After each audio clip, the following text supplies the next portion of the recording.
મુખ્યમંત્રી અને મંત્રીમંડળ એ ખોડલધામના દર્શને જવાના છે, માં ખોડલના દર્શન કરવા જવાના છે। ખોડલધામ ખાતે મંત્રીમંડળ અને મુખ્યમંત્રી ભૂપેન્દ્ર પટેલનું સન્માન સમારોહ કાર્યક્રમ રાખવામાં આવ્યો છે। 7 ડિસેમ્બરના રોજ ખોડલધામ કાગળો ખાતે સન્માન સમારોહ કાર્યક્રમનું આયોજન કરવામાં આવ્યું છે। ગુજરાત પ્રદેશ ભાજપના પ્રમુખનું પણ ત્યાં સન્માન જે છે તે કરવામાં આવશે।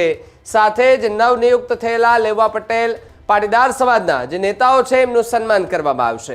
સાથે જ મુખ્યમંત્રી ભૂપેન્દ્ર પટેલ અને મનસુખ માંડવિયાના અધ્યક્ષસ્થાને આ કાર્યક્રમ જે છે તે ખોડલધામ ખાતે રાખવામાં આવ્યો છે। ત્યારે મુખ્યમંત્રી અને મંત્રીમંડળ એ ખોડલધામ દર્શન કરવા માટે જવાના છે। 7 તારીખના રોજ મંત્રીમંડળ અને ભૂપેન્દ્ર પટેલ કે જે ખોડલધામ જવાના છે અત્યારથી તૈયારીઓ જે છે તે કરી દેવામાં આવી છે। ત્યાં સ્વાગત સન્માન કાર્યક્રમ જે છે તે રાખવામાં આવ્યો છે। મુખ્યમંત્રી ભૂપેન્દ્ર પટેલ અને મનસુખ માંડવિયા એની અધ્યક્ષતાને આ સન્માન સમારોહ કાર્યક્રમ જે છે તે રાખવામાં આવ્યો છે। ભારતીય જનતા પાર્ટીના નવા પ્રદેશ અધ્યક્ષ જગદીશ વિશ્વકર્મા પણ આ સન્માન સમારોહમાં ઉપસ્થિત રહેવાના છે। મોટી સંખ્યામાં ભારતીય જનતા પાર્ટીના નેતાઓ આ સન્માન કાર્યક્રમ છે તેની અંદર ઉપસ્થિત રહેવાના છે તેવી વિગતો મળી રહી છે।